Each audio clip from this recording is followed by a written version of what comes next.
السلام علیکم ورحمۃ اللہ وبرکاتہ۔ خوش آمدید ہو میرے بھائیوں اور بہنوں کو جو ماشاءاللہ رمضان کے 23 روزے گزار چکے ہیں۔ آج جو ہے میں آپ لوگوں کے ساتھ یہ بات لے کے آیا ہوں۔ یہ 24واں روزہ ہے۔ امید کرتے ہیں اللہ سبحانہ و تعالیٰ سے کہ اللہ تعالیٰ نے ہمارے جو ہے پچھلے 23 دنوں کے روزے، نمازیں اور نیک عبادتیں، تراویحیں اور رکوع و سجود اور ہمارے جو اذکار و عبادات ہم نے کی ہیں، اللہ ان کو قبول فرمائے اور ہماری مغفرت کا ذریعہ بنائے۔ آمین ثم آمین۔ آج میں آپ لوگوں کے لیے ایک بہترین عبادت کا جو ہے طریقے کے لیے، عبادت کرنے کا طریقہ، اس کا فائدہ جو ہے اس کے بارے میں بتاؤں گا۔ جیسے کہ میں نے پہلی حدیث میں بتایا تھا کہ نبی پاک صلی اللہ علیہ وسلم نے بیان فرمایا تھا کہ تم جو ہے ان آخری 10 عشرے میں، طاق راتوں میں لیلۃ القدر کی قدر کرو تاکہ تمہاری جو ہے بھلائیاں ہو جائیں۔ آج میں بتاؤں گا کہ لیلۃ القدر کی بھلائیاں کیا ہیں، اس میں فضائل کیا ہیں، اس کے برکات کیا ہیں، اس سے فائدے کیا ہوں گے۔ سبحان اللہ۔ سب سے پہلی بات تو ہم سوچیں، ہر انسان جو میری یہ ویڈیو دیکھ رہا ہے سوچے اس کی عمر کتنی ہے۔ 10 سال، 20 سال، 30 سال، 40 سال، 80 سال، 90 سال، جتنی بھی اس کی عمر ہے، آپ اندازہ لگائیں کہ یہ ساری عمر کے ایک ایک پل میں آپ نے اللہ کی عبادت کی ہو، کوئی وقت چھوڑا نہ ہو، تو اللہ سبحانہ و تعالیٰ نے وہ عبادت قبول بھی کر لی ہو اور اس کو جو ہے اجر بھی دیا ہو۔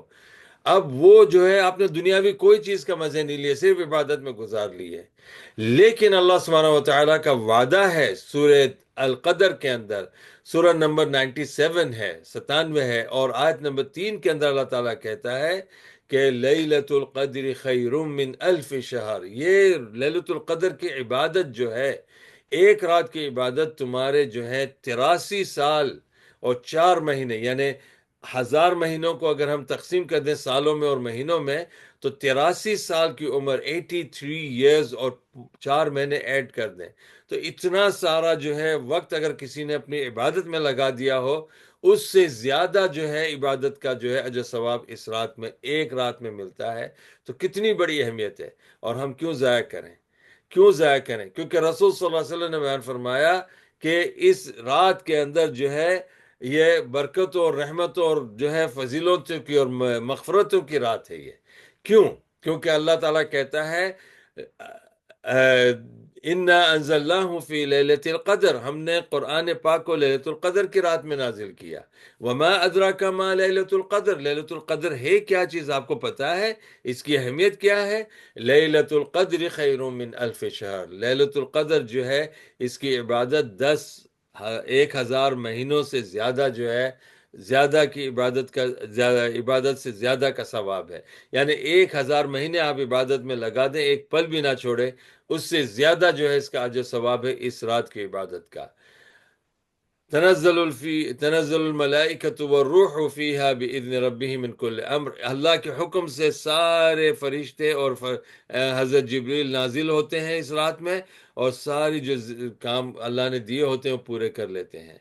سلام حتی مطلع الفجر، سلام ہی حتی مطلع الفجر، فجر کی نماز تک، یعنی رات کی مغرب سے لے کر فجر کی نماز تک، سلام ہی حتی مطلع الفجر، اس کے اندر سلامتی رہتی ہے، امن و امان رہتا ہے۔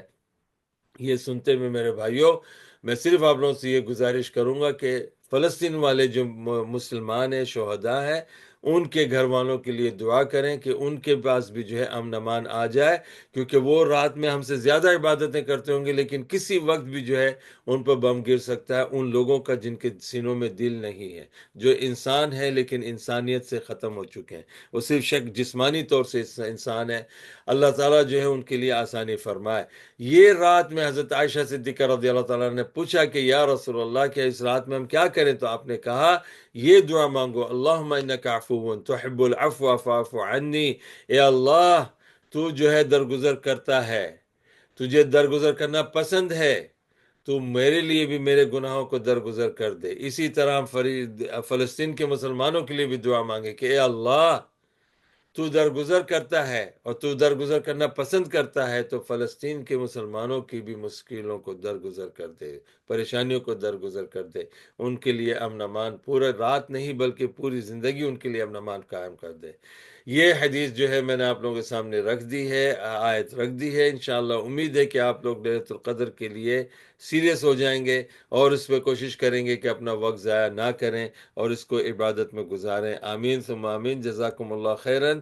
اگلی حدیث تک میں آپ سے رخصت چاہتا ہوں۔ السلام علیکم ورحمۃ اللہ وبرکاتہ۔